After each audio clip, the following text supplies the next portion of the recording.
খেয়াল করে দেখবেন, মানসিক অশান্তিতে যাদের আপনাকে ভরসা দেওয়ার কথা, পাশে থাকার কথা, ঠিক তারাই আপনাকে আরও বেশি মানসিক যন্ত্রণা দেয়। বিশেষ করে পরিবার কিংবা খুব কাছের মানুষগুলি আপনার হতাশাগ্রস্ত অবস্থায় কিংবা খারাপ সময়ে আরও বেশি মানসিক পীড়া দিতে থাকে। যেই মুহূর্তে আপনি সামান্য শান্তির আশায় তাদের দ্বারস্থ হবেন, ঠিক তারাই আপনাকে অশান্তির অনলে পুড়ে মারবে। যাদের সংস্পর্শে থেকে আপনি হতাশা থেকে বেরিয়ে আসতে চাইবেন, ঠিক তারাই আপনাকে আরও বেশি হতাশায় ঠেলে দিবে।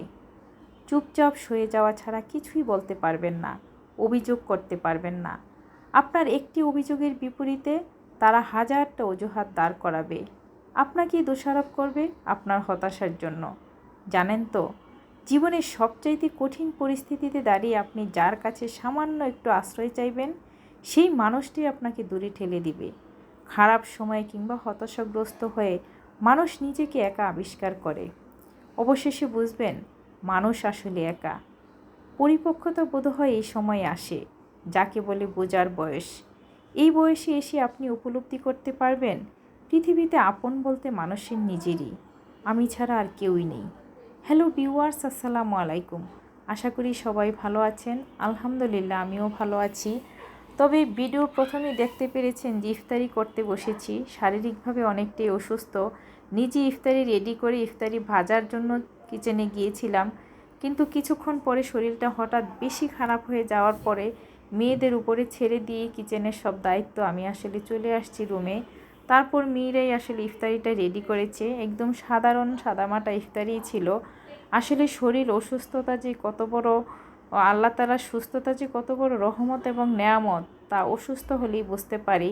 যে শরীর কখন অসুস্থ হয়, মনের উপর কখন যে কোনটা এসে চেপে বসে, দুঃখ কষ্ট হতাশা মানুষের জীবনে কখন আসে কেউ কিছুই বলতে পারে না, শুধু একমাত্র উপরওয়ালাই বলতে পারে। যাই হোক, ইফতারিতে অনেক কিছু না হলেও সামান্য এই ভাজা পোড়া প্রতিদিনই প্রয়োজন হয়। ইফতারিতে ভাজা পোড়া না হলে চলেই না। তারপরে প্রতিদিন করা সম্ভব হয় না। অনেক দিন হয়তো রেডি করে সব কিছু নিয়ে কিচেনে গিয়েও আসলে সেটা রান্না করার কিংবা ভাজার সেই পরিস্থিতিও থাকে না। যেদিন সম্ভব হয় সেদিন ভাজা পোড়া করি, কারণ ইফতারিতে সব কিছু আমি না খেতে পারলেও সব কিছু তৈরি করতে আমার কাছে ভালো লাগে।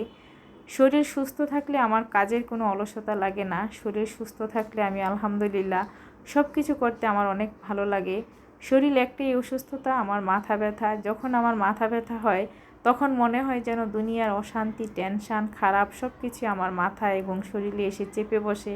কোনোভাবে একটু সুস্থতা এবং শান্তির জন্য আল্লাহর কাছে অনেক বেশি দোয়া চাই যে আল্লাহ আমাকে একটু সুস্থ করে দাও, আমি যেন একটু ভালো থাকতে পারি। সবাই